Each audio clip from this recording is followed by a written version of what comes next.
You have a list somewhere. Maybe it's in a notes app. Maybe it's just in your head. A list of things you are going to start. A business, a project, a move, a decision. You know exactly what's on it. You've known for months. Some of it's been there for years. And every single week, you add something to what you understand and nothing to what you've done. That is not laziness. It is not fear. And it is definitely not a lack of intelligence. In fact, if anything, your intelligence is precisely the problem. Not because you're thinking wrong, but because you're caught in a trap that was specifically designed for people who think the way you do. Today I'm going to show you exactly how that trap was built, who benefits from you staying inside it, and what the one move is that destroys the whole mechanism. Because once you see this clearly, and I mean really see it, you cannot unsee it. And that changes everything. Okay, let's go. Here's something that almost nobody will say out loud. The psychological pattern that keeps intelligent people stuck. The endless analyzing. The inability to commit. The compulsive need to examine every angle before moving is not a flaw in their intelligence. It is the predictable, engineered outcome of living inside systems that need intelligent energy, directed away from action and toward consumption. Think about that for a second. Not a side effect, an engineered outcome. American schools, media platforms, corporate structures, and digital ecosystems all share one thing in common. They need you to think rather than do, to critique rather than build, to understand rather than threaten. And they have become extraordinarily good at making sure that's exactly where your energy goes. The trap has a name in psychology. It's called analysis paralysis. But that label makes it sound like a personal glitch, like something wrong with your wiring. The real name should be identity capture, because here is what actually happens to intelligent people over time. Their intelligence becomes their identity. From the time they are children, they are introduced at every family gathering as the smart one. They are placed in gifted programs.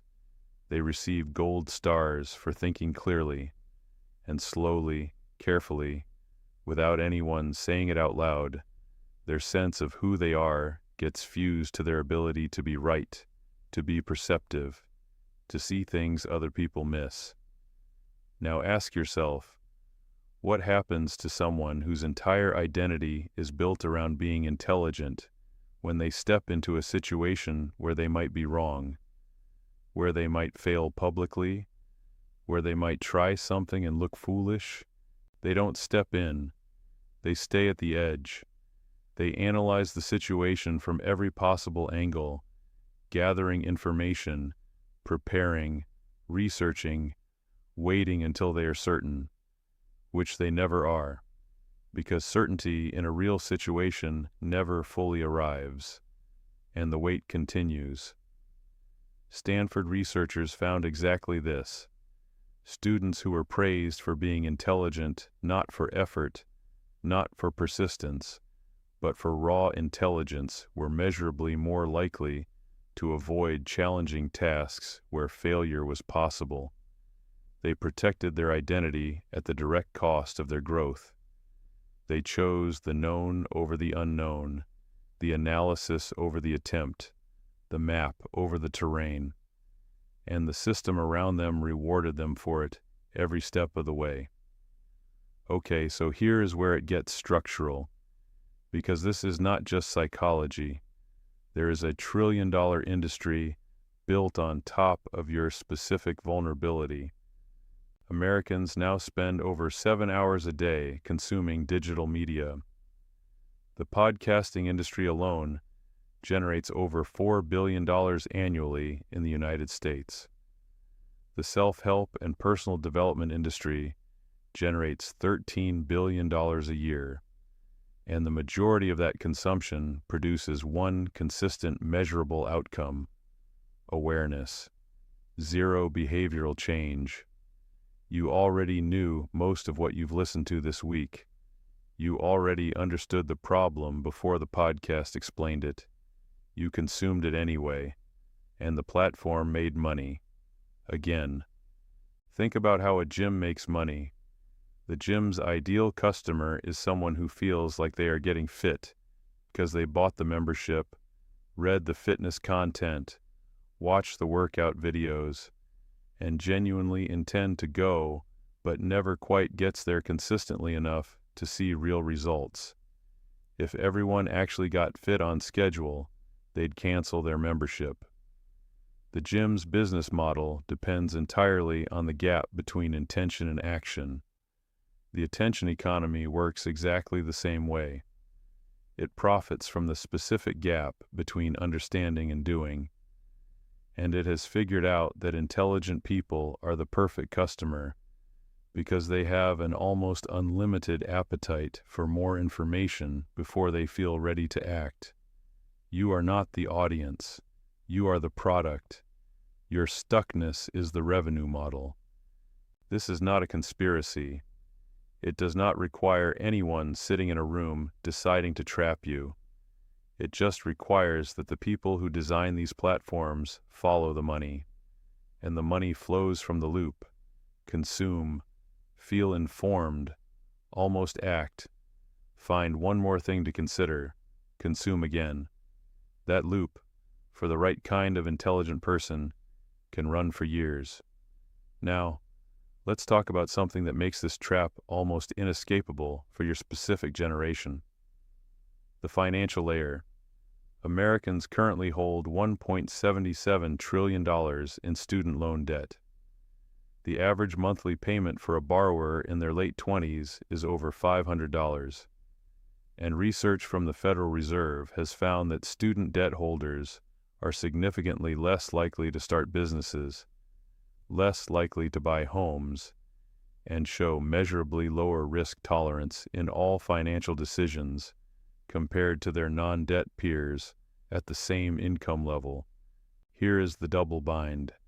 The education system that was supposed to make you more powerful handed you a credential in one hand and a financial leash in the other. It gave you the mental tools to understand systems while simultaneously installing the financial pressure that makes operating outside those systems genuinely dangerous. Your risk aversion is not purely psychological, it is rational, and the rationality of it is exactly what makes it so hard to break.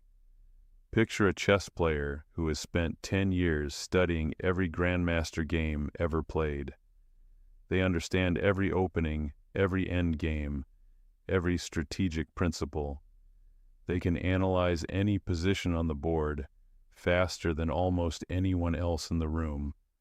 But they are playing every match with a clock that was already running for 20 minutes before the game started. Their intelligence is completely real. Their disadvantage is structural. And the rules of the game were set by someone who started their clock fresh. This is not a reason for despair. It is a reason for clarity. Because when you understand that your hesitation has both a psychological cause and a structural one, you stop blaming yourself for something that was partially designed to happen to you. And that clarity, that specific shift in understanding, is the beginning of the exit. There is a fourth layer to this trap, and it is the most insidious because it attacks you through your strength. The feeling that you need just a little more information before you act one more book, one more video, one more data point, one more perspective is not a natural feature of intelligence. It is a conditioned response that was installed by educational systems that rewarded knowing over doing, and it is maintained by algorithmic systems that profit from the consumption of more knowing. Research from Columbia and Stanford has documented this precisely. The more options and information people process before a decision, the worse and slower their decisions become. And here's the part that should land hard. Intelligence amplifies this effect. Smarter people are better at generating additional considerations, which means the trap literally scales with IQ. The more capable you are of seeing angles, the more angles you see. The more angles you see, the longer preparation takes. And preparation never ends, because reality is genuinely complex, and a genuinely smart person will always be able to find one more valid consideration. Think about how a casino is designed. No clocks, no windows, deliberately disorienting layout. Sounds calibrated to keep you in a state of just one more, just until I figure out the pattern, just until my luck turns, just one more hand. Every element is engineered to sustain a particular psychological state, the state of being just about to win, just about to understand it fully, just about to be ready. The information environment that intelligent people live in is designed with the same intentionality, not to help you decide, to keep you deciding indefinitely. Every algorithm on every platform you use is optimized for one thing, keeping you on the platform. And for people like you, the most effective way to do that is to keep feeding the part of you that is almost ready to act. You have felt this. You have finished a deeply insightful video or book, felt genuinely ready to move on something, and then watched that energy quietly evaporate within 48 hours as the next piece of content arrived and restarted the evaluation. That evaporation is not a weakness in your character. That is the system functioning exactly as designed. Okay, so you now have the full architecture, the identity capture, the critique economy, the credential double bind, the infinite research loop. 4 interlocking systems, all pointing in the same direction, all sustained by the same mechanism, your intelligence being used as the lever that holds you in place. Now here is the thing that will change your relationship with all of it. The trap has one single point of failure, one place where it completely breaks down, and it is so simple that the first reaction most people have is to dismiss it. The trap cannot survive one committed imperfect action, not a perfect action, not a fully informed action, not a safe or certain action, one committed imperfect action. Here is why. The entire mechanism of the trap runs on your identity being at risk. You don't act because acting means you might be wrong, which means the intelligent person identity that has protected you your entire life might shatter. But the second you act even badly, even with incomplete information, even with a result you don't love, something irreversible happens. You get feedback from reality rather than from your own mind. And reality is a better teacher than analysis in every single case. Mistakes in the real world correct faster than mistakes in thought. Imperfect action builds something. Perfect analysis builds nothing. The people who have broken out of this trap are the ones you look at and wonder how they move so quickly with so much uncertainty. They did not become less intelligent. They did not stop seeing complexity. They just made a different decision about the relationship between understanding and movement. They decided that understanding was something you earn by doing, not something you complete before doing. That is the entire difference. Think about the commissary account system in American prisons. Inside, commissary credits spend perfectly well. They buy status, comfort, the feeling of having resources, but they cannot be spent outside the walls. Intellectual credibility works the same way in certain environments. Inside the classroom, the comment section, the podcast discussion, the dinner party debate, it spends beautifully. Outside those environments, in the actual economy of outcomes, leverage, and position, the currency is different. It is earned through iteration, not understanding. through attempts, not analysis, through the specific thing the trap was designed to prevent you from ever doing. Consider what happened with American gifted programs.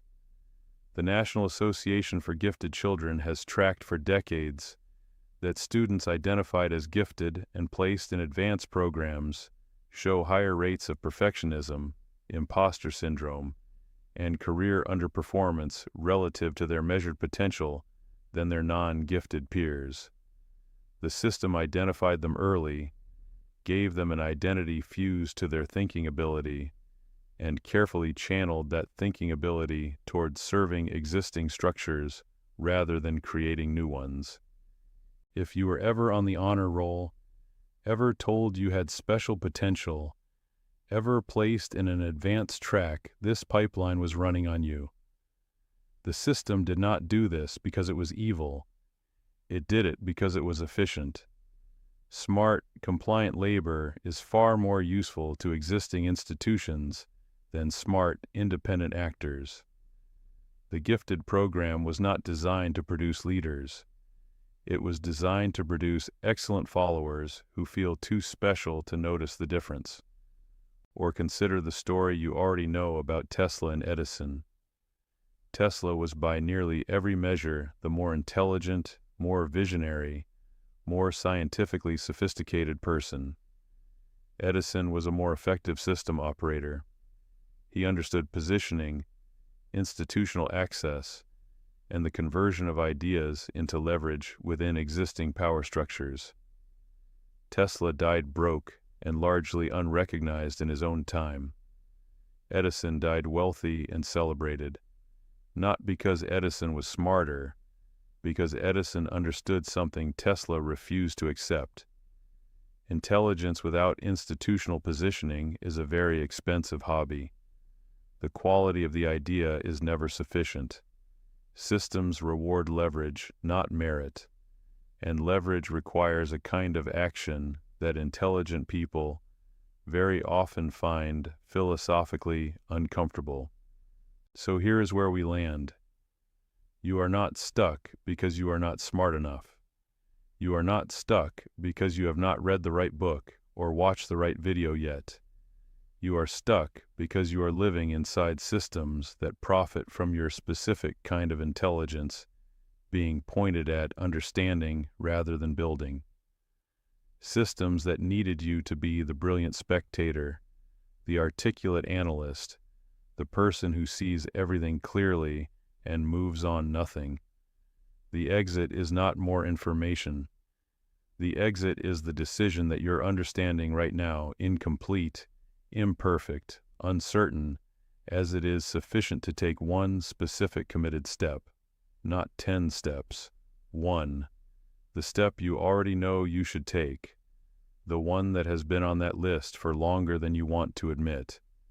The trap doesn't need walls when you believe the cage is a library.